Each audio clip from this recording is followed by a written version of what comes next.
It is Tuesday, March 24th, but more importantly, practice number 3 is in the books for the Buckeyes. And we have some updates, like a lot of updates. First practice with pads on, first real practice of the spring. And this is all gearing up. They have another one Thursday, and then their first scrimmage. It's going to be like a half scrimmage, half practice, I would assume, on Saturday. So big week for the development of the Ohio State Buckeyes. And I'd say player of the day, Earl Little Jr. Yes, sir. If you're not subscribed to Bourbon and Ball, I don't know what you're doing, because we called this shit. I think 250 people have watched that breakdown. Earl Little Jr.'s tape last year from the Bama-Florida State game was eye-opening. And immediately I said, stamp it. That kid's going to be a fucking great player here. And now, spring practice number 3, he was all over the field making plays. By far, player of the day. And I'm pumped, man. I'm pumped to watch him play. How good can Earl Little Jr. be? That's what I want to know. But how you doing, Chris? I'm good, man. I'm excited. Before the show, I got made fun of for my my music choices. So, we're dealing with that right now. Ooh, fucking Chris jumps into the stream and he's listening to like Avril Lavigne, some punk rock shit. I'm like, what are you listening to? Big punk rock guy. It was Paramore. It wasn't Avril Lavigne. Yeah, there you go. It's Paramore. Yeah. I don't give a fuck. The fact that is problematic. But they're trying to tell me that's how they pick up chicks. Like, no. That's not how they pick up chicks. That's how Pat. I don't pick up chicks. That's how Pat picks up or picks. I don't know what Pat does. I don't know what Pat does. Pat's over here claiming that that's his game. Like, all the words. You go to a bar and you start singing it with a girl, and that's how you get laid or something. I don't know. Bizarre world. 60% of the time, it works all the time. I believe in just being able to communicate, and that usually gets you laid. But communicating is overrated, because then they expect that for the long term. Right. And it's easy. It's not hard to do. You just got to have a mouthpiece. You got to be able to talk. But anyways, we got a ton to discuss, man. This is going to be an action-packed show. We got a bunch of spring football updates. And I guess my question, it's a serious question. Do you think Chris Henry Jr. starts? That's what I want to know. At any point. I'm not saying like not because of injury, but even if it's like mid-season when he finally like really sinks his teeth into playing college football. Do you think Chris Henry Jr. will be a starting receiver at Ohio State in the 2026 season? Yes or no? Let's see how many delusional and realistic fans we have. And I don't know which one's delusion. So let me know in the comments. Do you think Chris Henry Jr. will be a starting receiver this year? Will he have that next step? Let me know down below. And like the video while you're here. Lukey, let them know what time it is, Bubba. It is. They need to level up. I think we have some freaks in Menace Army. I'm okay with that. Go watch the fucking film. But I appreciate you for riding with us, Menace Army. Menace out. Menace Army! Let's get to the show! Let's get to the show. I got to take this hoodie off, dude. I'm sweating in this fucking studio. Oh, yeah. Well, is it warm there? It's cold, actually, outside and it's everything cold now, here, but tomorrow it's going to be like 70 again. Yeah, it's cold outside, but this studio is piping hot. Yeah. Just a lot of, bipolar from the weather recently? Yeah, basically. So we do have a couple practice notes. Today's fascinating because, like, as you get practice notes from, like, everywhere else, they're gonna sprinkle out, slowly, because media was not allowed to practice today. So you gotta know somebody that was on the inside. We also have some Arthur Smith comments, but it does sound like Tavian St. Clair had another strong day from all accounts. Really good day. My bad. Connected on a long touchdown to Guilford, who I really like a lot. And that means 3 straight practices where Tavian St. Clair has a long touchdown pass. Is that because against the twos, obviously, is that because the twos, like, DBs are thinner, or is he just like taking shots downfield? I mean, he does have a big arm, so it does check out that he'd be more willing and wanting to take some of the deep shots. Yeah, I mean, I think that's his game, right? He's got a big arm, really strong arm, and he can throw the shit out of the ball. So I think it's good to hear that he's hitting them. I mean, you know he can throw it far. That doesn't mean he can throw it well downfield. But it's one of those things. People always say that. It's like, that's with the twos. It's like, well, he's playing with 2 receivers too. Yeah. It's not like he took Jeremiah Smith against a backup DB. It's like, no, it's a backup receiver against a backup corner. And what's he supposed to do? It's also not his job to get the receiver open. So if he throws the ball on time and accurate, that's all he can do. It doesn't matter who the defender is, right? If he completes it, it's a well-thrown ball. So I think it's really promising that he's come out strong this spring. I don't think for this season, I don't think there's going to be a quarterback controversy or anything crazy, but it's for the 2027 season. I said it before spring started. This is huge for him because he's got to get a full year and a half of developing and getting better. And imagine what that looks like, right? Because right now it sounds like he's fucking spinning that thing. I mean, and like if you're Arthur Smith, I mean, it makes you maybe want to stick around for more than just 1 year. I know the one thing that I do hate about being at Ohio State is that like I think that your OCs and DCs are going to get offers every year that you do a good job because that's just kind of the nature of the platform. But if you watch like Tavian St. Clair rip it up for spring and then rip it up for a camp, and then you're able to get him in a little bit late in games, and you're Arthur Smith, you're like, I don't want to miss this. Like I want to be here for the Tavian St. Clair, finally coming out year, the coming out party. And also with the twos, I think that like this year's twos at Ohio State are unique. Maybe not the D line, but like defensive back wise, you're talking about Terry Moore, Cam Calhoun, Dominic Kelly, all guys that would start at probably like 85% of schools across America. Like Cam Calhoun was starting games at Bama a year ago. Yeah. I mean, I would say the 2 secondary is ahead of the 2 receiving core. Fair? Yeah, no, I'd agree with you. I'd agree with you. You have some guys with experience that have been in college, they're a little bit older, going against Chris Henry Juniors of the world, who's very talented, but those kids have played college football. Mm-hmm. And the other thing is, kind of to expand further on your point, you'd love to get Tavian some serious reps this fall, game reps, right? It could be late in games, maybe even have a package for him every now and then, however you do it. This spring is going to be critical for him to experience success in those moments. And then think about that, what that will parlay into the following spring and season. So I know he's the backup. He's going to be the backup. No one here is claiming he's not going to be the backup, though maybe they should have a true competition. That's up for debate. But this season will be big in those late game moments, in his reps, to have success for momentum going into his presumable starting year. Yeah, and I think honestly, that's the thing that's important at Ohio State. And also, like, I was thinking about it, like, I guess, like, how often in this, like, modern day football world do you kind of get this? Like, I don't think Tavian St. Clair has any risk to transfer no matter what. And I think that's, like, a super luxury that Ohio State has, because a lot of times, like, you don't get to develop your backups for long enough to make them starters. And that's what we're seeing other places like Miami's of the world, like, constantly go to the portal to get a backup they can develop. And here we go. My national title favorite this year is Oregon, and number 2 is Texas. What's something that they have that other teams haven't been able to have? Well, they have quarterbacks who were there as backups, and they got to develop over time, and I think that's going to pay huge dividends like long term. Yeah, I agree. And it's nice to develop your own, right? And unless Tavian gets beat out by some younger quarterback that we don't know about that will come in a year. That would be crazy, because like we both think that Tavian's going to be like, we all think that this is Julian's last year at Ohio State, right? Oh, absolutely. Okay, absolutely. So if someone beats out Tavian, like that would be a true freshman beating out Tavian. No question. That'd be fucking nuts. But if you're in Tavian St. Clair's shoes, you're sitting there like, yeah, I'm next up. Until he's not next up. If he wasn't next up, if there was a controversy or a battle and he just said, you know what, I'm going to transfer, I can start somewhere else. But with no really contender for the 2027 season, as an Ohio kid, why the fuck would you leave? Like, you're about to be the man. Yeah. And for me also, like, I wonder and think about the emphasis on Julian Sayin running. If there is a real competent, I feel like we can win this year backup, does that allow you to feel comfortable with Julian running? Not that we want Julian to get hurt, but like, think about this, the luck that Ryan Day has had at quarterbacks. Yeah. We've talked about it several times. No one's gotten hurt. And at some point, I mean, not literally, like for a couple plays, maybe. Yeah. I mean, there was the one game. The Michigan concussion for Will Howard. Yep. And then. Didn't CJ have to start a game? No, CJ didn't start a game. CJ just came in for one singular snap in the Clemson game. Yeah. Yeah, Ryan's been so lucky with quarterback health. It really has. Knock on wood. That's huge. It is huge, and it's like. But yeah, I mean, you'd love to not feel like the season's over if something, God forbid, were to happen to Julian. Mm-hmm. Like you'd love to feel like 2014, where you're like, you know what? I don't know. Cardale can still sling this bitch. Like let's see what we can do to help him. Yeah, no, I'm with you on that.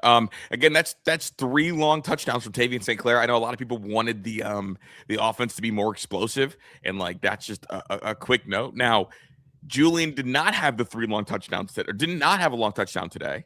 And in large part, it sounds like because Earl Little Jr. was not having any of that. It felt like the impact Earl had in the middle of the defense, not just, coming after the quarterback, but also like deep post.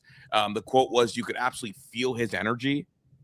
Like, I don't know, man. Like, I got several texts. I mean, several texts just raving about what Earl Little Jr. looked like today. And like when you hear like, you're going to hear it at some point today. I'm sure when players get interviewed, like because the offense is getting interviewed, I'm sure you're going to hear his name get brought up by the offensive players because it sounds like he was ridiculous today. So, it's funny because like I don't know, because like you're hearing, I mean, I've heard from one person, you've heard from like 3 or 4 people, like Taven had a really good day compared to Julian Sayin, but is that because Earl Little erased a lot of what would have been good Julian Sayin plays? And like that should be a huge plus, because where do you worry about the biggest fall off from last year's defense? You worry about linebacker safety. At least I do. Yeah. I'm less worried about safety after watching that Earl Little Jr. film, but for sure. But when you talk about what we had, what Ohio State had last year, that just walked out the door, you had 2 first-round linebackers and the best safety we've seen in a decade. Like those are big pieces to replace. Huge pieces, and especially like Matt Patricia is one of those like Bill Belichick philosophy guys. You got to be really elite up the middle. Like that's like always been a big Bill Belichick philosophy. Like be really elite up the middle, and that's kind of what Matt Patricia has done. I mean, they've been elite up the middle, like safety, linebacker, and then defensive tackle. Those are your up the middle spots. So I worry that you're going to have literally like safety 1, LB 1, and defensive tackle 1. Like that's your up the middle. And you need that to kind of. And arguably D-end 1, right? Like, I know he's going to go as a D-end, but he was the other linebacker. Like, so you're talking about your D tackle's a first rounder, both linebackers are first rounders, and your safety's a first rounder. You talk about a strong core of the defense. Yeah, that's the spine. That is the central nervous system. I guess the offensive line had a tough day a little bit today. Dude, I heard the same thing, and it's just infuriating. I really hope this Arthur Smith hire would kind of lend as service to Tyler Bowen and kind of help with the offensive line. But at some point, maybe it's the dudes we have. Like maybe it's not the coaching and it's the dudes. Like that's possible. It's an excuse a lot of bad coaches make. But what if we're just not that? Our offensive linemen are just, I mean, I think Austin Cerevel is really good. I mean, there's definitely a spectrum. But what if they're just not good? Like that's possible. Yeah, I guess if they're not good, you need to go get me more linemen in the portal is my thing. Like by not getting us linemen, you told me you think they're good, right? Absolutely. So like that's kind of where I'm at. I don't think Austin Cerevel's a left tackle. I think at best he's a right tackle and where you want him is at that right guard spot. But the issue is who's going to play left tackle. I think you do have 2 tackle bodies. The word that was floated to me was it's been sloppy.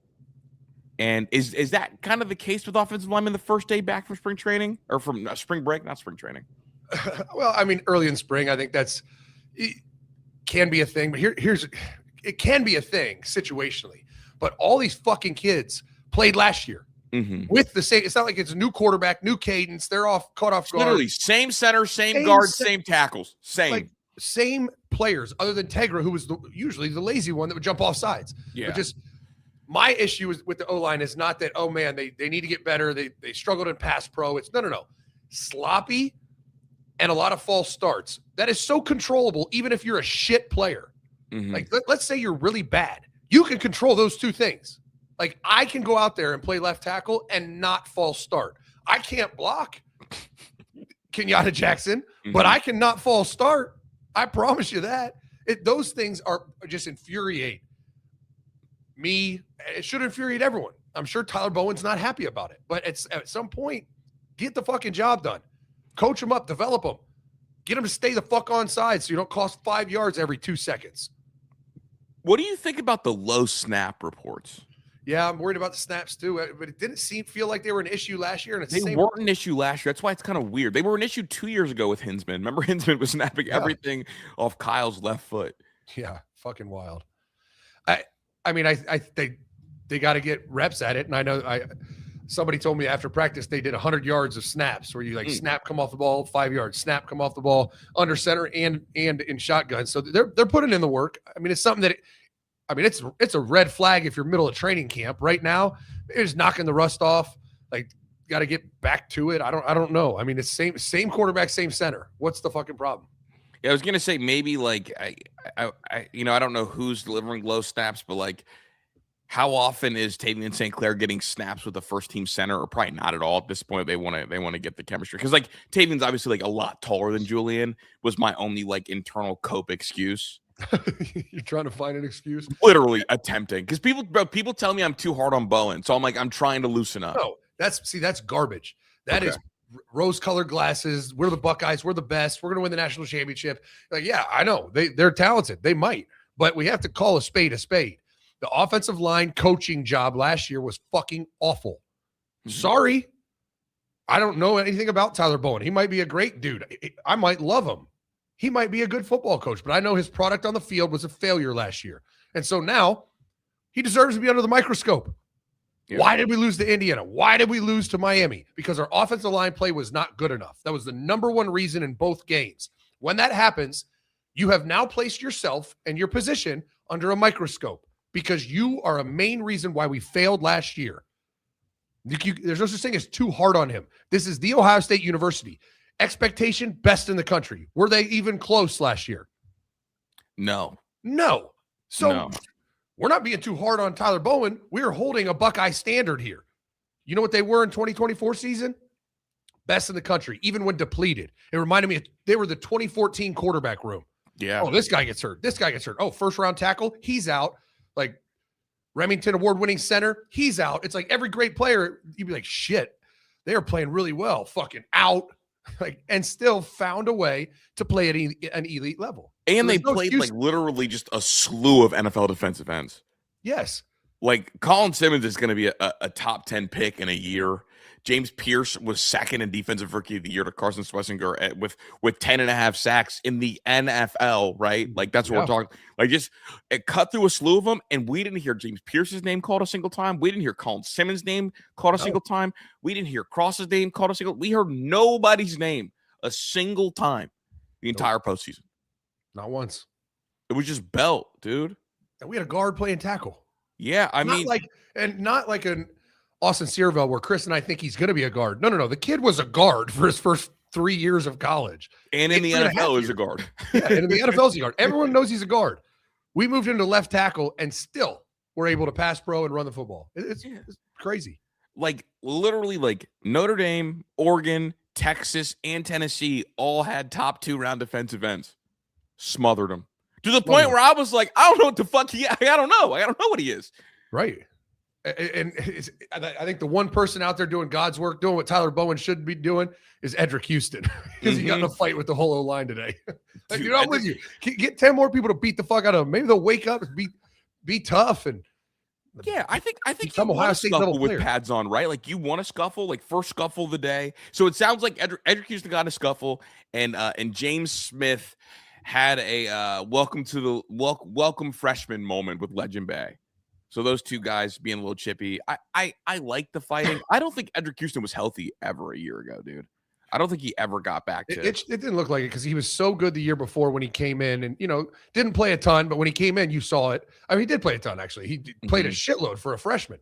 And then last year you were expecting at least the same, if not a level up. And it seemed like a downgrade. And I know you had to brace all at training camp. It seems like he was dinged up all year. It really did. Yeah. I forgot. Yeah. Birch and Uyunglele were the ones that I forgot from the Oregon side. Again, 2 other really fantastic defensive ends. They got absolutely wrecked by Ohio State. And also like interior, like Tegra played against Oregon a year ago, didn't he? And he held on, and Derek Harmon was on that Oregon team, and that they took care of it. So yeah. I don't know, just neither here nor there. Yeah, dude, I guess I like the energy in fighting first padded practice, and like he would have been a candidate for me to get in a fight. I did think it was funny. Look, we keep tabs on Braxton Rembert here. We talked about him a couple of days ago, last week, 2 weeks ago. Yep. That's the talented freshman linebacker. That's like 6'5", all that. He puked today at practice. I love it. How often did you have guys throw up at practice just from exhaustion after spring break? Not very often. I mean, sounds like a kid that just went home for 9 days and sat on the couch and ate potato chips and went to his, local bar and hit on chicks and didn't do a fucking thing athletic. If you come back from spring break, puke it, because Mick just had him in shape, like great shape to start spring ball. Then you go home for 9 days and don't do shit. That first practice will hit you tough.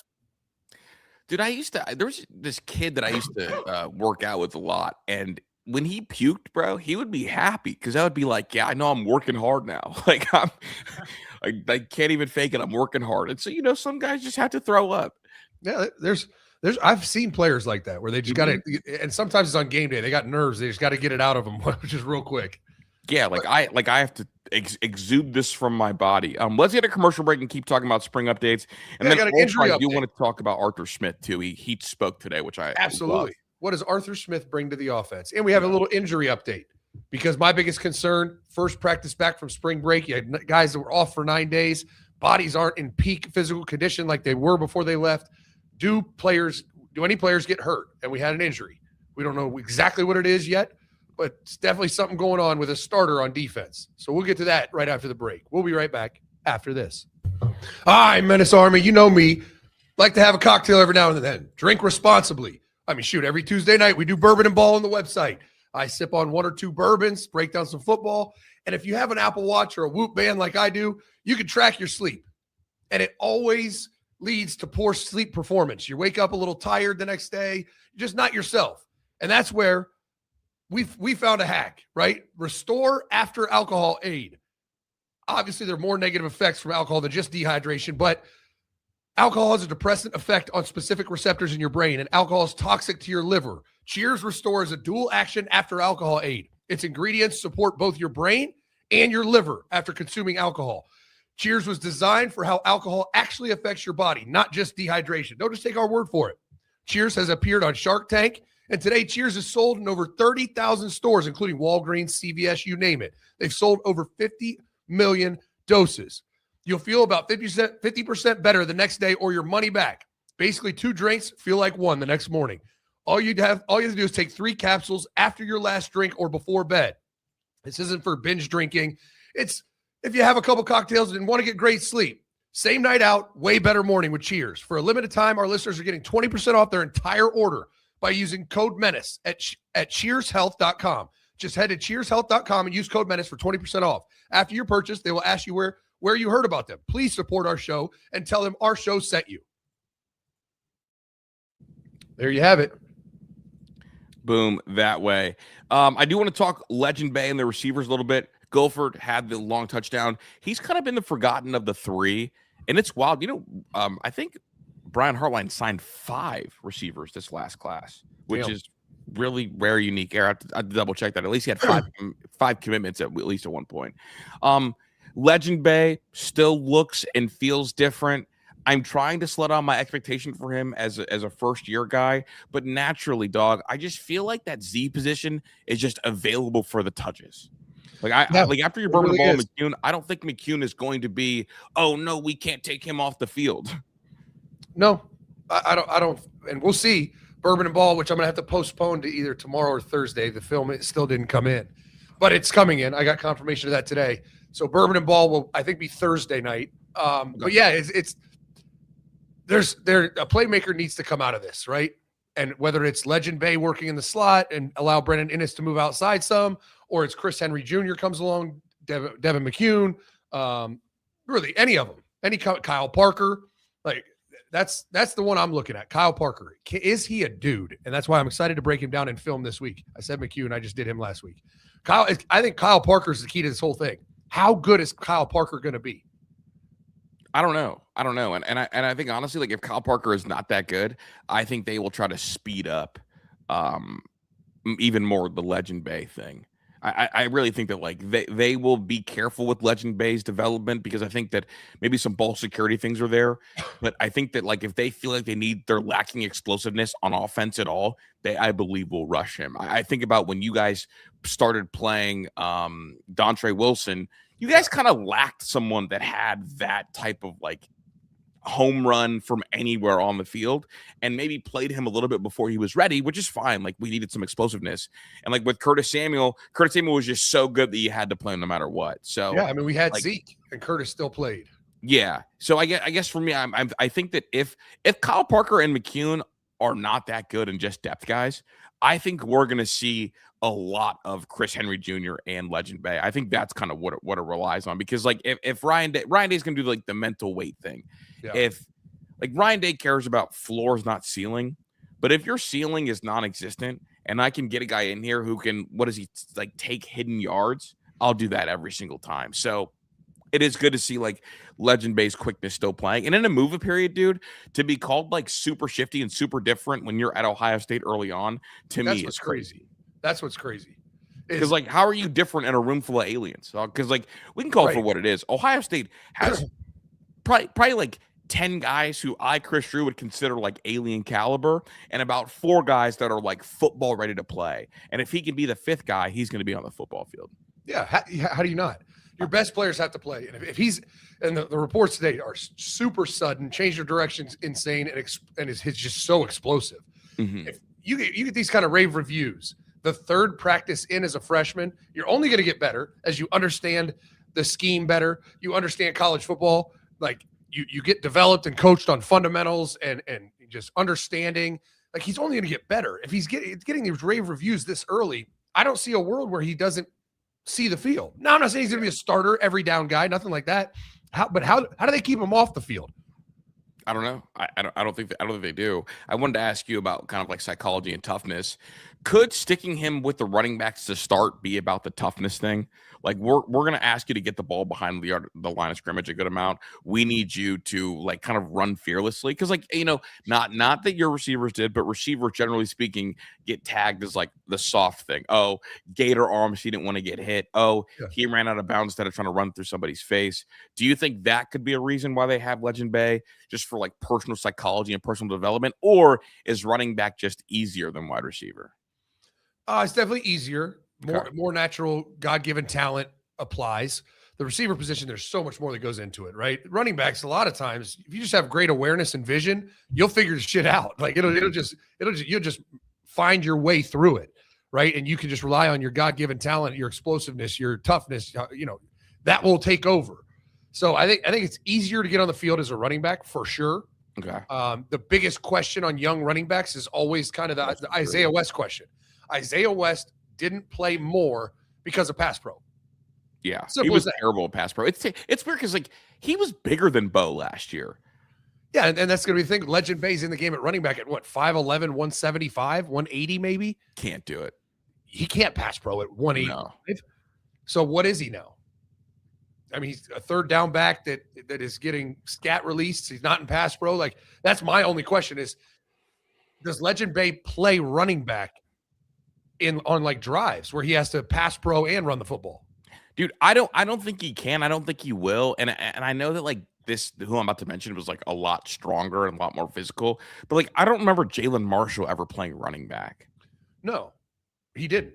He never did. Yeah, he was like receiver. They'd do some direct snap stuff too, but he was never. Yeah, they would do some wildcat. We did some wildcat stuff with him. We motioned him, do some jet sweep stuff. But he was never, he didn't run, other than in Wildcat a little bit, he didn't really run traditional run plays. No, like everything was like either a jet sweep or like something out of the Wildcat. And that Wildcat stuff was a lot of times like near the goal line. Yeah. So at least I think that was 2015, a lot of times near the goal line. I remember one time you guys gave him a push sweep and he acted like he was going to throw it, even though that'd be a double forward pass. Can't do it. Scored creativity. But I don't think Legend Bey is that strong. As he was. It doesn't weigh as much, but he's definitely, I think he's probably faster than Jalen Marshall, but not as strong. That's fair. Yeah, Jalen's strong as shit. Yeah. Strong as shit. I remember you talking about like how like he played too much and he was strong and like heavy-handed. Like he'd fuck around, you know, with other players or like with me sometimes and like just like hit you in the arm a couple times. I'm like, bro, fucking heavy-handed ass. Stop hitting. Stop hitting me. I'll hit somebody else. Don't fucking hit me with those heavy ass hands. A lot of play action boots today. Yeah, the Arthur Smith influence maybe. That's got to be Arthur Smith, right? Because we don't really do that. No, not a ton. I mean, a little bit last year, some of the 12 personnel stuff, but I think that could be a good addition. And it's a way to force Julian to use his feet, right? Yeah. Instead of just drop back, maybe something breaks down, maybe everyone's covered and he scrambles. You run some play action, some boots, things like that. You're forcing him to use his feet, get out of the pocket a little bit. And so I think it could be a huge development. And I think this is what we hoped would come from bringing Arthur Smith to Columbus. How much does that help the offensive line too? I mean, a ton. Think about it. If the defensive linemen know, if you painted an X on the field, that's where the quarterback's going to be every snap, that's a bitch to stop them from getting there, right? And in the run game, if they're just going to fucking destroy, like you pull a guard and that DN just goes and train wrecks them. It's like, all right, bet. Now or the tight end coming back and the DN train wrecks him. All of a sudden now he goes to train wreck that tight end. He slips into the flat. The quarterback's out of the pocket. It's like, shit, I might need to slow down a little bit. And it starts to open up the run lanes. So I think it's huge as a compliment to the run game and helping the O-line and forcing Julian Sayin to get up, man, move around a little bit. Dude, I'm be an athlete. I'm thinking about how much that would have helped against Miami in particular. Because like Ruben Bain was crashing down knowing that Julian Sayin was going to be at the exact same spot every single time. Like every single time. Like think about like what play action bootlegs would have done against them. And we saw like what was the least effective Ruben Bain and Messidor were when they were gassed. Oh yeah. So I think it's huge. I think it's a great addition to the offense. And that's what you're looking for, right? Arthur Smith walked in the door and you're not saying, hey, we need a wholesale change. We need to revamp the entire offense. It was awful. No, you're not saying that.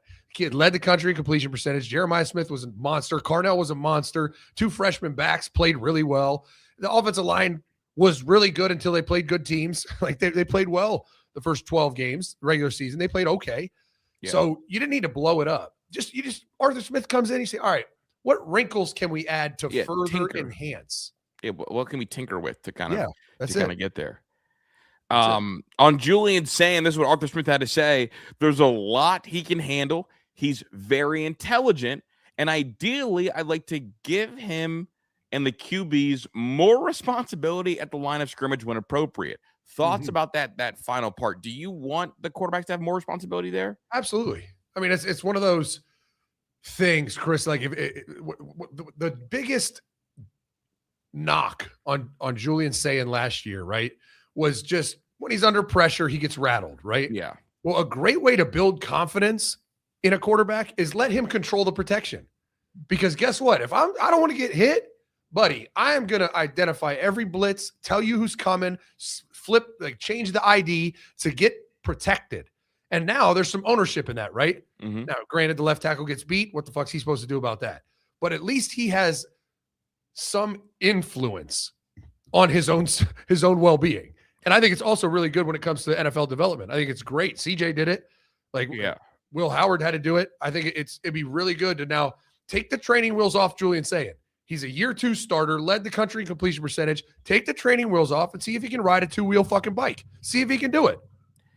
It kind of sounds a lot like what Matt Patricia wanted to do when he got here. He was like, I want Sonny Styles to be able to identify things and switch some things up if he thinks he can go do it. And so they gave him the green dot, and we saw how effective that was. They almost put more on Sonny's plate to get him to play faster with more confidence, and it worked. And at first thought it was like counterintuitive, but it checks out. Absolutely.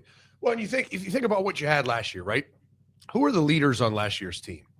Caleb Downs, Sonny Styles. Right. And both on defense. And guess what? The defense pretty fucking lights out all year. Bingo. Right? Even in the losses, it wasn't bad defense. I mean, there's a drive here or there, or a play here or there they could have made. But those games were lost on the offensive side of the ball. So those 2 kids are gone. The biggest question is, 1, who is going to be that on defense for this defense? And 2, who's going to be that on offense? We know Jeremiah is going to be the by example guy. Who's going to be the driver? And it needs to be the fucking quarterback. He needs to drop his nuts, take the training wheels off, and go become the Caleb Downs of offense. You got the arm talent. He led the whole country in completion percentage. Yeah. He's got the physical skill. Maybe would you like him to be a little taller, a little bit bigger, maybe a little faster? Sure. But when it comes to throwing the football, he's got it. Now let's become the Caleb Downs on offense. Arthur Smith also spoke about Jeremiah Smith. He said he's really impressed with his mindset and does not feel like you're dealing with a college player when talking to Jeremiah. Brother, he just was made different. I don't even know what else to say. Like every time anytime anyone talks about anything he does, like I bet you if I go over to just walk the oval, I bet you there'll be some teacher somewhere go, God, Jeremiah Smith, I think he's going to be a doctor. Like nothing would shock me at this point. If they're like, dude, he got 101% in fucking advanced chemistry. I'd be like, well, I believe it. The fucker just is different. Arthur Smith said that he enjoyed coaching Ohio State Buckeyes like Justin Fields, Will Howard, and Jack Sawyer. He's excited to coach more of them now, citing Coach Day has done a great job, not only getting great players, but getting great people, and it's been fun to work with them. Arthur went on to say he wanted to come to Ohio State because of Ryan Day and those players mentioned before that were sent to the NFL in recent years. And he talked a lot with Vrabel before taking the OC job, and it just made sense to end up at Ohio State. Yeah, I think it's great. I mean, Ryan Day, if nothing else, he has built this program, and coaches, execs, anybody in the higher level NFL offices, they all see Ohio State, and it's instant respect. Mm-hmm. And I think that's one aspect where he's even maybe leveled up over Urban a little bit because they're doing more NFL style stuff. They're operating more like an NFL program, and so, I mean, I think. Can't think of another. I mean, maybe defensive players that come out of Georgia, right? Who else in the NFL? It's front offices. When it comes to draft day, who else is held with that regard that I believe, and I've been told, Ohio State players are held to? I don't think anybody else. It's almost like I really don't. And it's hard to do this, but it feels like when Ryan Day calls you, it's like the Yankees, it's the Lakers, it's like we're talking about like that level of like respect and reverence. I mean, the fact that like, and maybe Ryan Day stumbled into this on accident. Ryan Day wanted to run this like an NFL organization before college football turned NFL-y. So he almost got a head start. And then college football has become more and more like the NFL. And so it's become like a safe haven. It feels like when Saban would go, it just feels like the Saban Alabama teams. Yeah, that's going to be my next point. I don't think a program has been viewed the way Ohio State is right now by the NFL, other than, I mean, Nick Saban's Bama, right? Yeah. Now, I would like to have the results on the field in college from Nick Saban's tenure because it feels like we failed. I mean, I don't see any reason really that we didn't go back-to-back other than the reasons we discussed, but they could have, they should have. Everyone thought they were going to. They were odds-on favorites entering the playoffs. So, like, we still need to get that from Ryan Day. But I think the NFL stuff, it's Ryan Day's program, Nick Saban's program.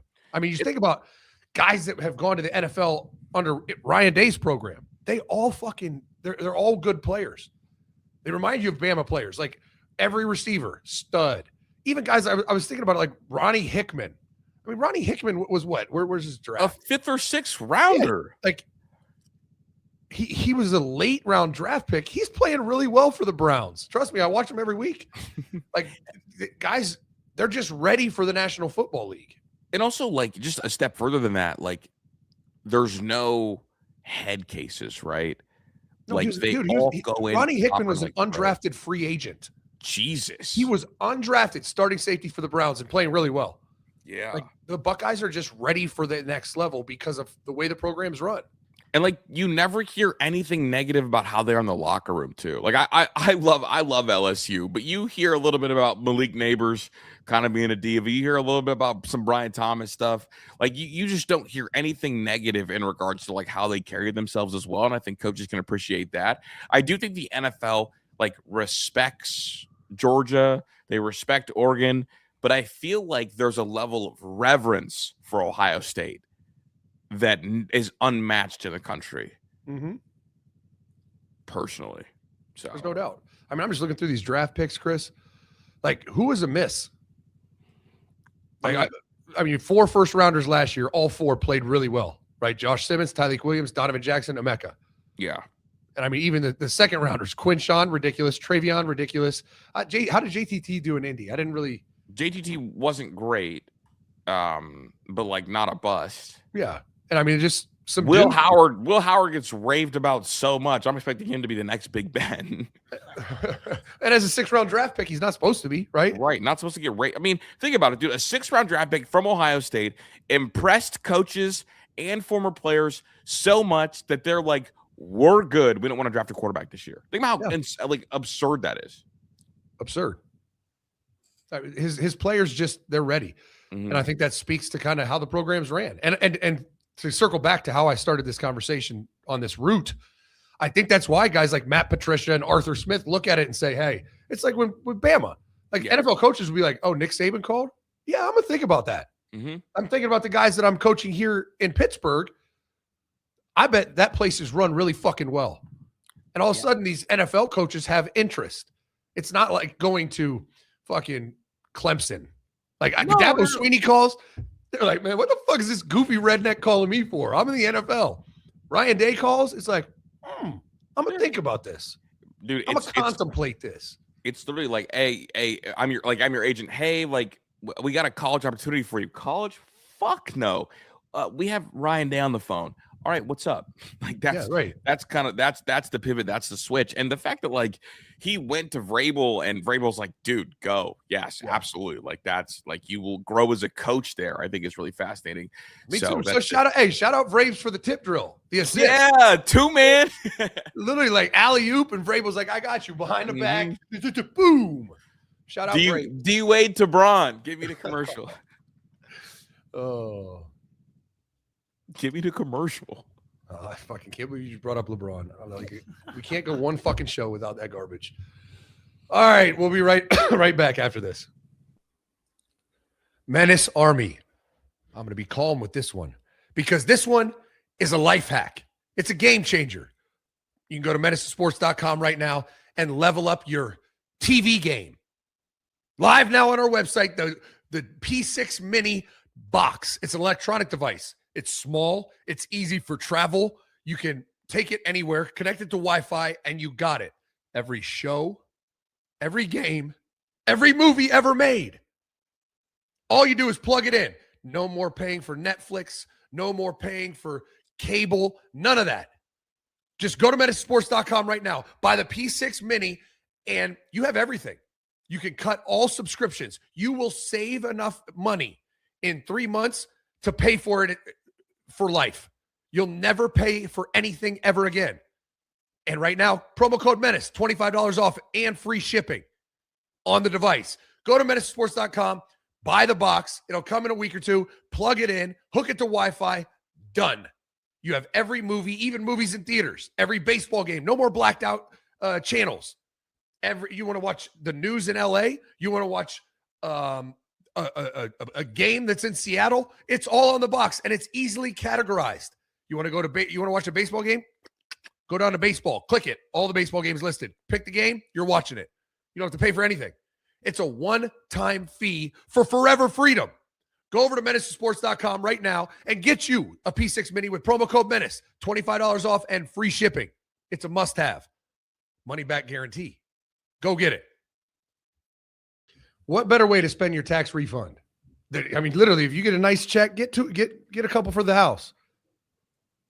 Everything. Like it just pays for itself long term. Like I know we talk about it all the time, dog, but like I literally use mine every day. I've got 2 in the house. Like just save so much money, like from baseball to movies to anything. So I'm a firm believer in it. And people like ask me all the time, like, hey, is this legit? Like, yeah, dog. Like I'm probably using mine right now. Yeah, right. It's legit. I don't know how else to it's sweet. How else to talk about it. A couple other notes from the coaching staff today. Arthur Smith was also very complimentary of Legend Bay. So we now have players, head coach, and OC all stamping Legend Bay. And we're only 3 practices in. 3 practices in. Imagine what that could look like if Carlos Loughlin does a great job developing this kid. And I'm going to tell you what, Carlos Loughlin got I don't know if it's not a problem, but he's got quite a track record right now. He got 2 freshmen pretty fucking ready last year. Now he's got an opportunity to do it again. You're going to have 3 backs. I don't know how you do that. And with Legend Bay being such a scat looking back, it'll be interesting to see what Arthur Smith and Ryan Day cook up, what they come up with to have this kid have a role. And what is that role? Is it in the slot? Is he going to start working with Cortez Hankton a little bit? Tankerton, as I call him. Like what is the plan for Legend Bay? With 2 freshman backs that were really good as freshmen, you assume, I know they've been dinged up, you assume there's going to be at least some form of level up from them. So probably not beating them out. what could the role for Legend Bey be? Well, I'll say this, dog. The one there's a lot of pressure on is Isaiah West, because all things equal, if Legend can't pass pro and Isaiah West can't pass pro, I would bet they roll with Legend. So he's going to have pressure on himself to get ready to go once things get there. Yeah, absolutely. And I know Bo Jackson got some reps today, which is good to hear. And it's just going to be interesting to see. Legend Bey's getting raved about right now, 3 practices in. Okay, he could hit a freshman wall, and maybe like that was just juice because he was excited. And then once it gets a little harder further down the road, maybe he's not the same type of player, explosiveness. Mm-hmm. But if he is, he's got to have a role. And then what is that role?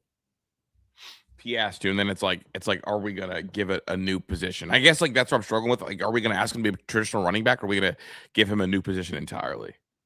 Yeah, that's the question. So, Can he be a hybrid, and do you need to start working him at receiver then?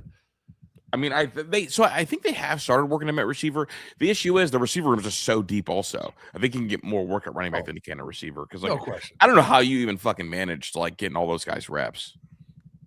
It's. I mean, you got to be smart about it. When you got a guy like Jeremiah who doesn't need reps, like yeah, you just got to be smart. Chris Henry Jr. should be taking every fucking rep he could possibly take. He really should. You have Chris Henry Jr. I need to correct myself. Bo Jackson did not get reps today.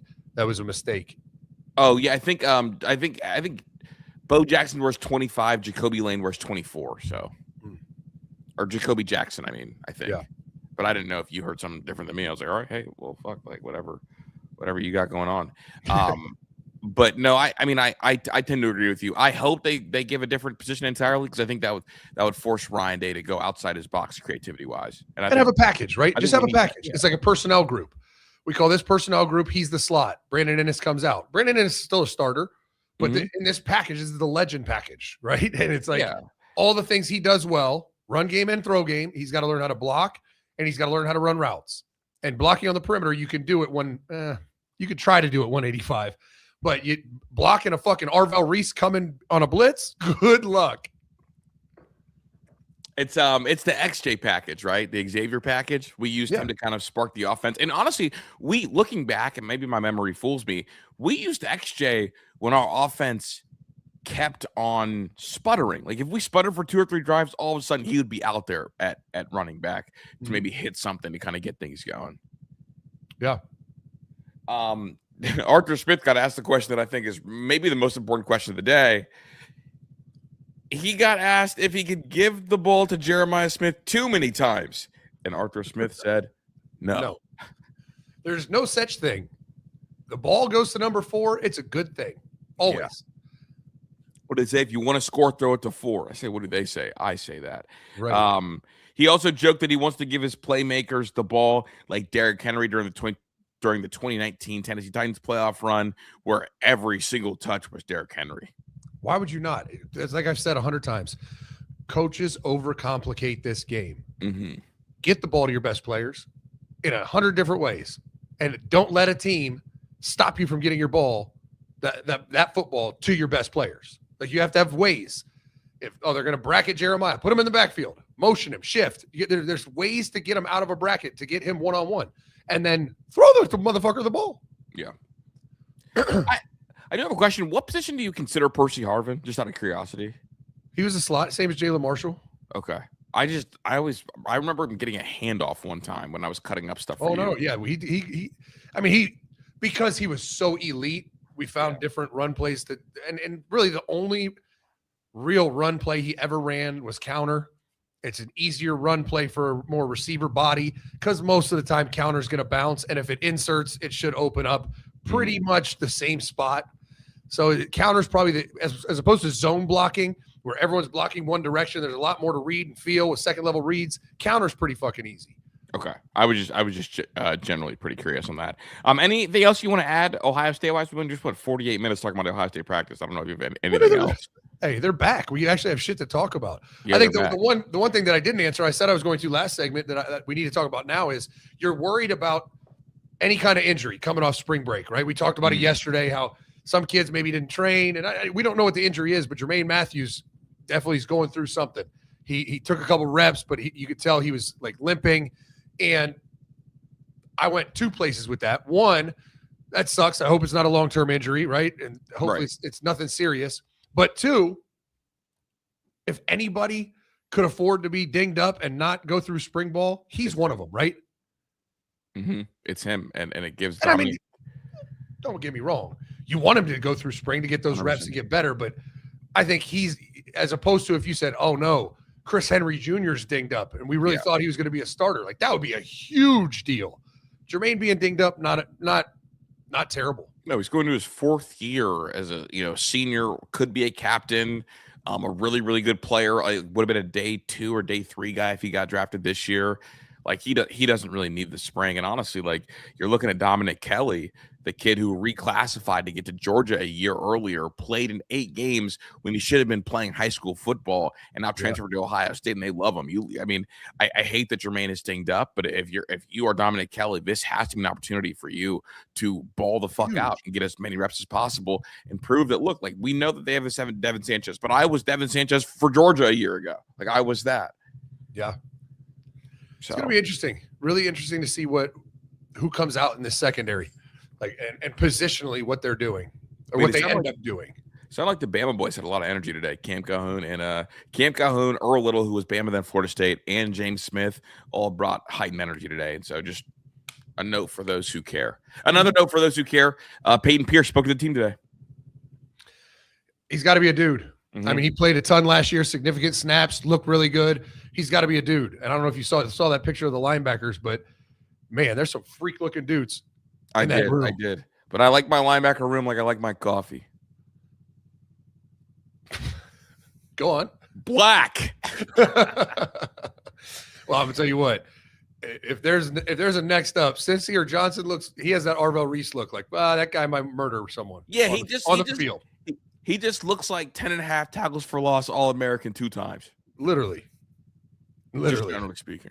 But hey, shout out to Buckeyes. First time in 4 years? They got their gold pants today. Yeah, which that means everything. I mean, think about it. Those kids have never seen gold pants other than like in the trophy case in the Woody. Right. They see other people's gold pants. So shout out to the Gold Pants Brigade. Dog, we have this video from the Michigan presser, and this is Jay Hill talking to a female reporter. You want to go ahead and play that for me, Pat? Oh yeah, the Michigan you gotta have some context clues, dude. I'm not saying a little flirt compliment to a hot female reporter is the worst thing in the world. It's not really appropriate, but you're at Michigan. Have you fucking seen what's going on for the last 24 months in Ann Arbor? Literally. Listen to Jay Hill, the DC of Michigan, how he was flirted with in response to a female reporter. On back right there, Angelique. Angelique Shingelis from the Detroit News. The best looking one of the bunch, just so you know, for sure. Yes. Bro, the look on his face when he saw her, his face lit the fuck up. Here's what I want to know. Like, I get it. It was probably a joke because she was the only female in the room, right? I would hope. What if there's like 10 dudes and 6 females? Those other 5 girls are going to be like, bitch, what? How dare you disrespect me? We just need to know if there's another girl in the room. DG, I got to know. DG was the first comment. Go to Horny jail. Bonk. Bro, I think the way his face lit up made it even funnier. Now, look, I don't think it really means anything, but you know, if the roles were reversed, we saw a reporter make a comment to Caitlin Clark like that, and he got banned from the Indiana Fever. Absolutely, he did. We saw that what was the Indiana Star or whatever? Yeah, the Indiana Star reporter made a comment to Caitlin Clark. He gave her heart hands and got fired. Fucking wild. Also, dude. just like have some social awareness, dude. Like Dude, everything that's have gone on to. with your program. That's what I mean. Like, if that was some Texas A&M coach, I'd be like, oh, that's nothing. Like, Yeah. it's probably just If it was literally any other school, no one would have batted an eye. But literally, like the school that had, like, think about the horniness for just just for one moment in time. You had Sharon Moore, who was Gooner of the Year. Gooner. You had Matt Weiss, who was probably actually more of a Gooner than Sharon Moore, because at least Sharon Moore was getting something. Yeah, at least there was consent. Yeah, like, Devoid of the employee, like, oh, that's almost like a minor where it's like, well, yeah, she can't give consent. That's her boss. She didn't want to lose her job, but still, those two people wanted to have a sexual interaction. And he was cracking shit outside of that. We now know. Right. So, like, at least he was actually getting his, like, Matt Weiss was just gooning. He wasn't getting any. He was just looking at pictures. You had Alex Ude gooning to children, which fucking hell, like, that's literally insane in and of itself. Like, you had some crazy horn-offs over there in Michigan. And look, I don't think that Jay Hill is going to get caught up in a sex scandal. But maybe your first press conference of the spring, don't say anything that could be confused, because literally the only goal at Michigan, it's not to make the playoffs. It's not to go 9-3. It's not any of that. It's to go 300. Honestly, not even it's go a full season without any scandals. Yeah. Stop the fuckery. Right. And it's like, if it was anywhere else, it wouldn't be as big a deal. But God, you just have no awareness. Like, you're at Michigan. Everyone in the country is looking at Michigan like, wow. Optics, man. Bad optics. Dude, it wasn't even like an Ohio State account that posted it. It was the college transfer portal posted it. Good account, very fun account. Keeps you in the know with all things like more like niche things. 601,000 views already. Yeah, 617 now. Yeah, it's just ridiculous, dude. Crazy. Did you see Intrinsic put up a map of Ann Arbor and the number of instances of sex crimes? And Yeah, it's literally like, and the surrounding cities. Like, my sister lives in Livonia. Close to there was 11. Like, there's 2 over here, 4 over here, 2 over here, 5 over here. Oh, Ann Arbor, 87.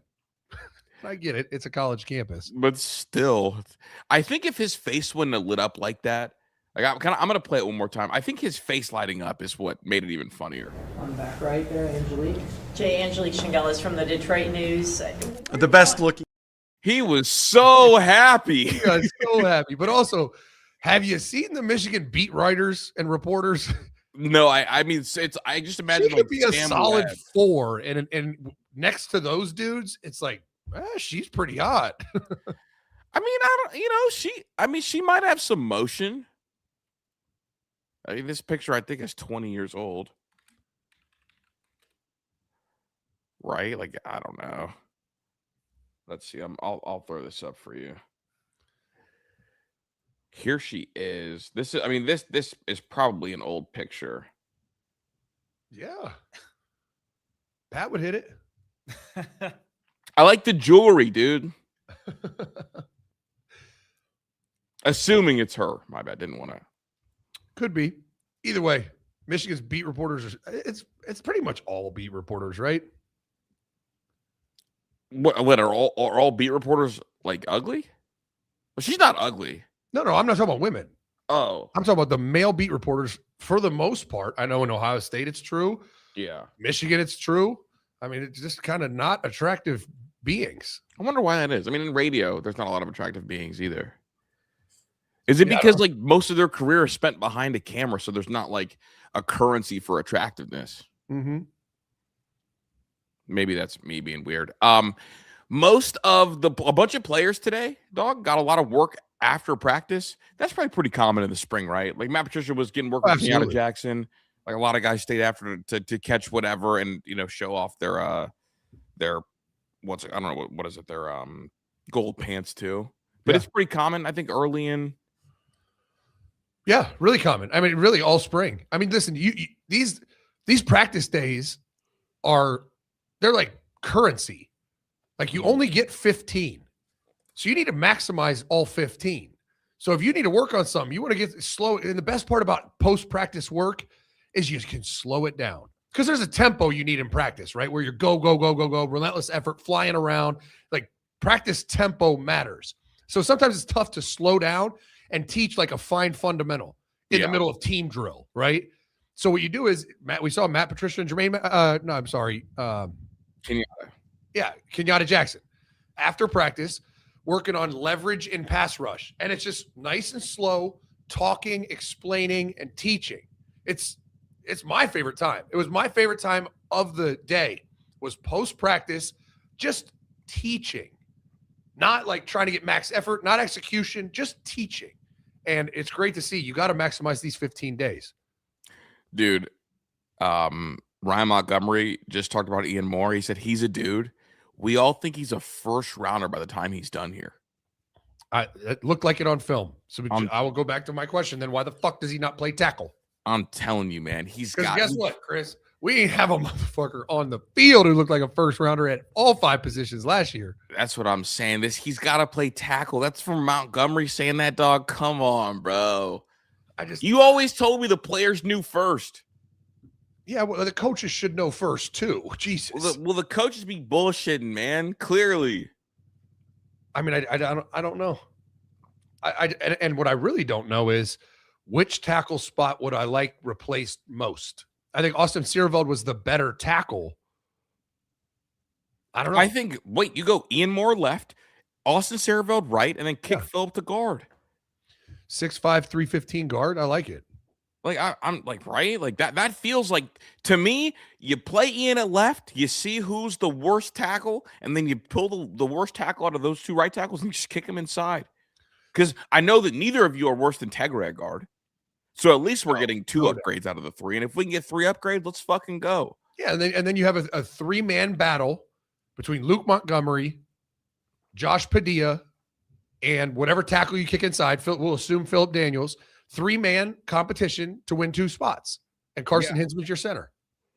Bingo. No, I'm with that. Honestly, never mind. I'm not going to open up that can of worms. Let's get a commercial break. Sounds good. We still got more to discuss. Plus your super chats and Rumble rants. Get them in before the end of the show. And hey, hit like this video. Try to get over 250 likes. We got 247 yesterday. Smash that like button, Menace Army. We got to get this channel growing again. Get back to where we were. And we appreciate everyone still watching on Rumble. We are now worldwide. We're on all the apps. Everywhere you can go. Facebook, Twitter, Rumble, YouTube. We're everywhere. We'll be right back after this. All right, Menace Army, another reminder, right? Awaken 180 weight loss will change your life. I just think and reflect back. So I did it starting in January of 2025. So over a year ago, and went through that winter, on the program, eating the 4 meals they sent me a day, sticking to the strict diet guidelines for dinner, and not really being able to work out because my energy level was it was maximized at just normal function. I lost 5 pounds a week. Fast forward to 2026, this winter has been incredible because I'm on maintenance. Now I added some carbs back into my diet. I'm eating intelligently because my coach Jenna and I have set up a plan. We meet, we talk on the phone every 2 months on maintenance. I keep weighing in to make sure I'm not gaining weight where we have to pivot. And this winter was incredible. I was able to train hard, get my body to continue to enhance. It's been the biggest change in my life. If you start, and all I can think about is this summer, the taking my shirt off at the pool and how confident I'm going to feel and how much better I'm going to look. You got plenty of time. It's only March. Plenty of time till summer. 3 months from now, that's 12 weeks. You could lose 60 pounds by summer. By the time you go to the pool, you could lose 60 pounds, 5 pounds a week. That's what I lost. And my brother did it. He lost 5 pounds a week. It just works. Your tax refunds coming up. Take that money and invest it in yourself. Go to awaken180weightloss.com right now and sign up for a consultation. They'll explain everything to you, and it will absolutely change your entire life. Energy level, libido, you name it. Everything is better when you're in better shape. So go check it out, awaken180weightloss.com. It's a game changer. It is a game changer. I do have a couple of, I guess, quick notes that I want to hit that are more sports businessy. We are entering the weird world of arbitration. So I don't know if you've been keeping up with this, but Nebraska has its issues because it's been submitting, I guess, all their deals to the CSC. Mm-hmm. And the CSC is not clearing the deals. And so now Nebraska is battling with them to prove that these kids are worth these deals. And this is what is known in the MLB as arbitration. In the MLB, Zach, after your rookie contract, you know what you have to do? Every single year, you submit a number that you think you're worth every individual year. And the team can either accept the number or deny the number. And if they deny the number, you go to arbitration and you guys debate why you deserve that number or don't deserve that number. And it feels like we are entering arbitration now for college football, the Nebraska case being the first case of it. I don't know how you prove what a kid is worth NIL wise, but that's the thing. I guess I don't fully understand it. How can you tell a kid he's not worth that much if someone's willing to pay it? What are you worth? Like if you are a fucking artist, what are you worth? Your value is whatever someone will pay you to paint something. I mean, I could say I'm the best receiver coach in the country. I cost $1,000 a session. So I'm worth $1,000 a session. But if no one pays that, I'm not worth $1,000 a session, clearly.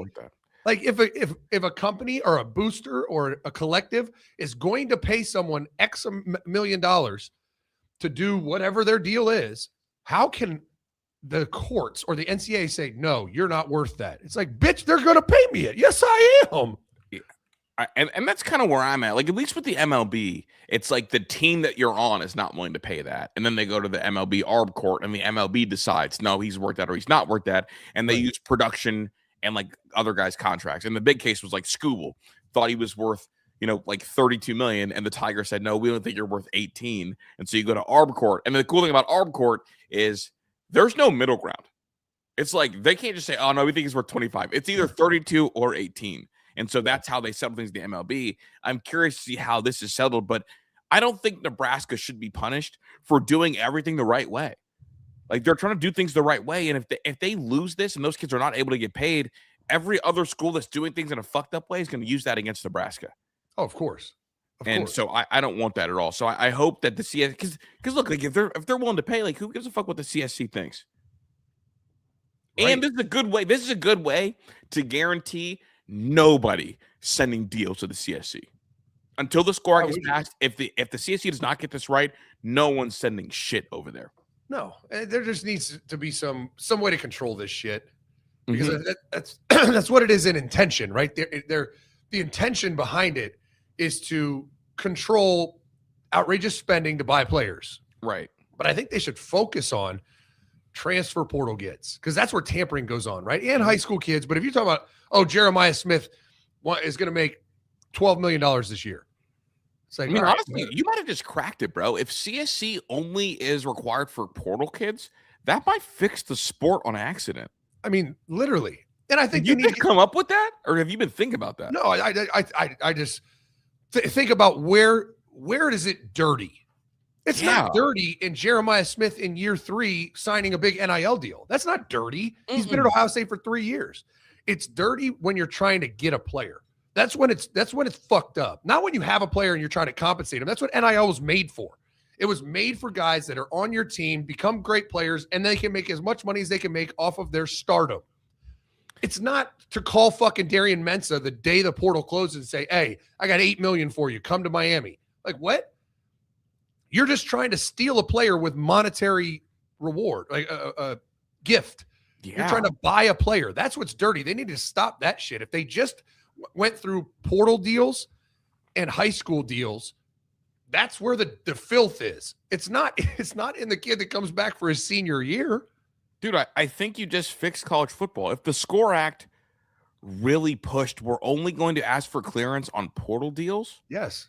That would, incentivize kids to stay at their schools without going through the fucking headache of having to go through the CSC, give the NCAA unilateral control to like punish if you don't go through the CSC, then the CSC can really focus on the dirtiest part of the sport. Dude, you just fucking fixed it. I've been thinking about this way too much, and I've never kept it that simple. I mean, I really think that's the solution. And it's simple.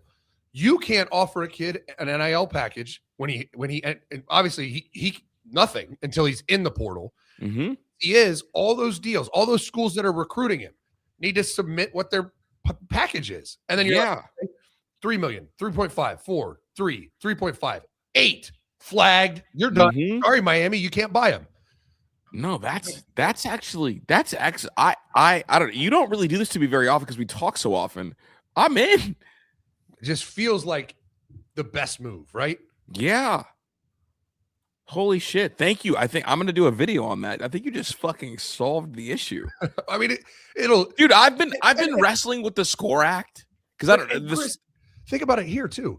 Isn't that the most logical way to start enforcing it? Like, no, it is. That's why I'm mad at myself for not thinking about it. Like, this is like what I think about. Yeah, you go from 85 kids on 130 schools to like a much smaller group of kids. Yeah. Huh. Dude, I want to go to the Congress stuff and go tell them that I've solved it. Right? Right. And if you just talk Power 5 football, what do you say? If you what are there? I think 67 teams in Power 5 football. Each of them, let's say on average, took 7 transfers. That's 469 kids. That's right? a lot less deals to do. Yeah. And if you say every school, all 65 schools signed 25 kids, that's about average. That's 1,600 kids. So you're talking now like 2,200 kids-ish compared to 11,000. 6 times, pretty much 5 times, 6 times as many in all of Division I football. Yeah. I'm in. I guess I think I want to end on that, maybe. Unless can we talk? No, I don't want to talk Dan Orlovsky today. I hate Dan Orlovsky. Let's get a commercial break. That sounds good. Then we'll get some Rumble to Rents and Super Chats. Hit that like button. Trying to get 250 today. Trying to make this thing go a little bit. Push the gas pedal on our new channel. And also keep our Rumble channel cooking. Hit that like button. 250 likes. That's the goal. We'll be right back after this.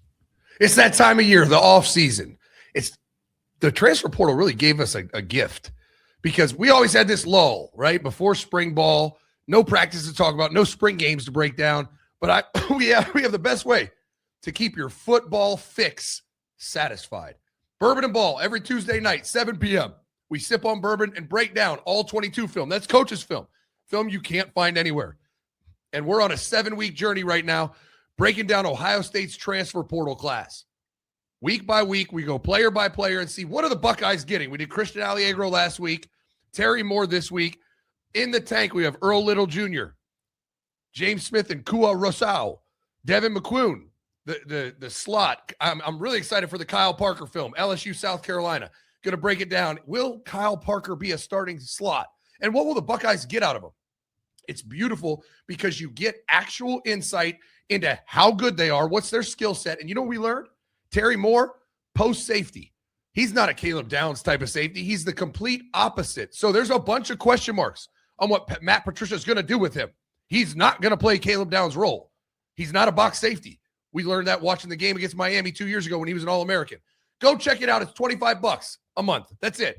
And we do one breakdown a week with an additional. Like I'm going to throw a second one out this week. We try to do a little bit more. We're back in the lab.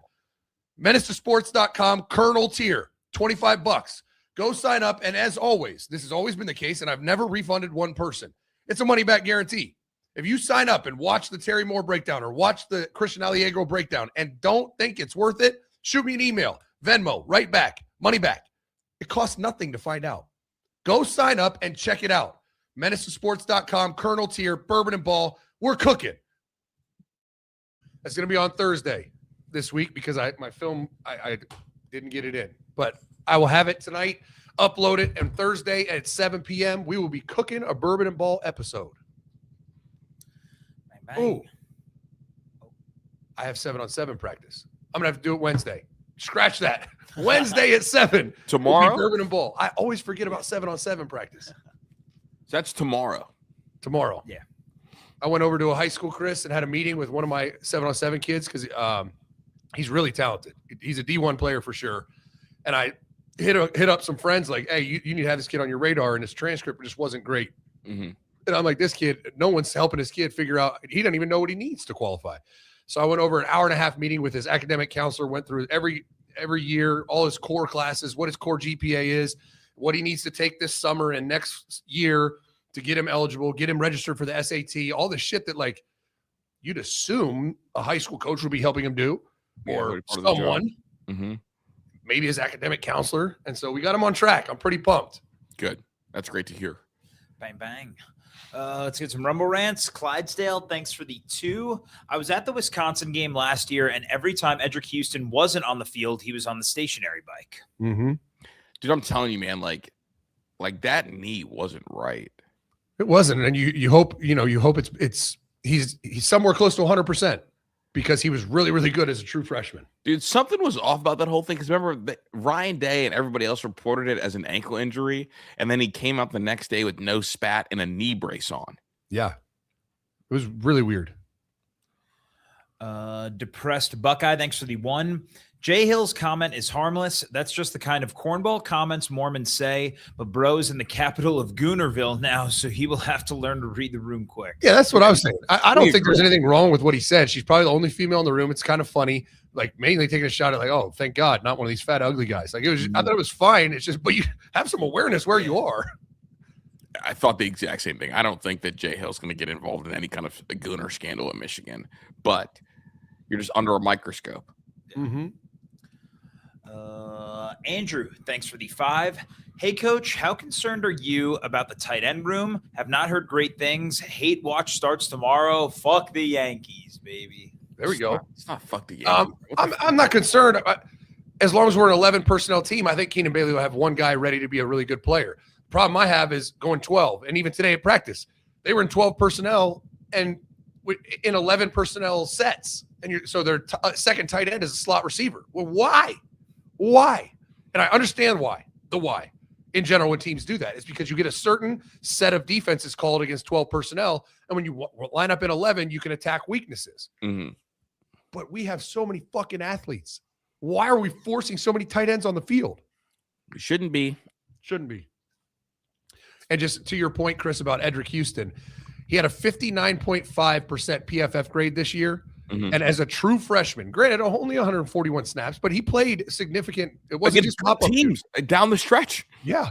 75% grade. Yeah, dude. As he a was true not freshman. right, bro. And you're talking about 14 snaps against Oregon, 79% grade. 14 snaps against Texas, 73% grade. 11 snaps against Notre Dame, 69% grade. Like his best games were the playoffs. Yeah. No one can convince me that he was healthy, dude. No one. Tree Dog, thanks for the 2. The number 1 Menace op has returned. Who? Tree Dog. Remember, he was the guy who pulled up to the live show. Yeah. Tree Dog. Tree Dog is tripping, man. Hey, it's a big son of a bitch. I'm warning everyone in the chat. That is a big dude. He is, bro. He tried to. Fucker walked in. I was like, God damn. He is big. Philly, thanks for the 5. Bro, you remember Urban had the wide receivers post-practice till midnight. LOL. Oh, my God, dude. I think it was only once, but it might have been multiple times. I got PTSD. But, yeah, it was like they didn't know the whole offense. Like, I mean, they knew what they needed to know. Mm-hmm. But little fine details that, you're just trying to introduce this shit to a room full of kids. Like, they wouldn't know one little detail, and he'd fucking freak out. We'd have a 2-hour walk through till midnight. Like, have to, like, go rent vans to get them back to the team hotel. It was like, oh my God, bro. Urban was a psycho, dude. Fucking psycho. Oh, it's hilarious. Jordy, thanks for the 5. Lineman said he melting down the gold pants into grills, and Lunatic Fringe said that would only happen if you know whose program. Y'all guys are funny. I don't get it. Like that would only happen, whose program. Like saying that Ryan Day was only coach in Ohio State history that would not push for knowing how important these gold pants are. You would never dare. I gotcha. Disrespect them. But Luke Montgomery was also making a joke. Yeah. Rome, thanks for the 5. If there's no enforcement from the CSC's decision, why the hell are these schools still running them numbers? Yeah. Well, I said it to him. Fuck them. I think we're so misguided in leadership, and it's Charlie Baker's doing a better job than Mark Emmert. I think that's true, but as a politician, how do we not have someone that understands college football that can come up with maybe even a better plan than I just came up with? But it's not working. What you're trying to do is not working. But dude, honestly, bro, I think that they just want the SCORE Act passed, bro. Because I think that Mark Emmert's point is, well, if schools are just gonna sue and defy and say that we're breaking the laws, we need the government to sign over. That's what they're asking. They're asking for the government to sign over power to the NCAA. Yes. And so I'm glad that Charlie Baker is at least doing something. Yeah. Where Mark Emmert would just sit there and be like, well, that's how it goes. You got to give it to them, and if you don't give it to them, they don't know about it, and you're not supposed to do that. But we're not going to do anything about it. That's honor code. Yeah, that would have been Mark Emmert's answer. So honestly, like for me, like until the SCORE Act passes, I'm not sending anything over to the CSC. No. And like kids shouldn't No either. way. Like Zach, they want, like, even if the school does not help me organize a deal, if Nike reaches out to me, DMs me personally, separately, and it's like, hey, if like come out for this photo shoot and post some pics, we'll give you $20,000. I'm supposed to, before I give Nike an answer, I'm supposed to send that to the CSC and wait for them to approve it, which could take a month. And even though the school, like the fact that they're having these kids even supposed to send this, like no fucking way, no shot. I really think you start with the right when you have pain, like if your body has a bunch of ailments, what one do you start with? The worst one, right? If you need a hip replacement, knee replacement, and you might have a heart attack, guess what you get fixed first, Chris? Your fucking heart. Yeah. The biggest problem we have in college football is, number one, the transfer portal, just buying of players, tampering and just paying to get a player to leave a school to come to your school.